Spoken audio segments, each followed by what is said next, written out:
National Weather Service in Cleveland has issued a severe thunderstorm warning for Marion County, Wyandotte County, southeastern Hancock County, until 11:45 a.m. At 11:16 a.m., severe thunderstorms were located along a line extending from near Arlington to 6 miles southeast of Alger, moving northeast at 75 miles an hour. Hazard, 70 miles an hour wind gusts. Source, radar indicated. Impact, expects considerable tree damage. Damage is likely to mobile homes, roofs, and outbuildings.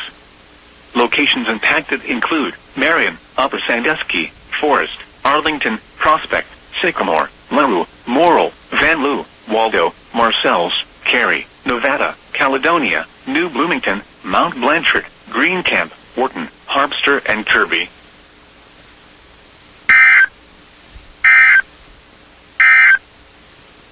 Here is a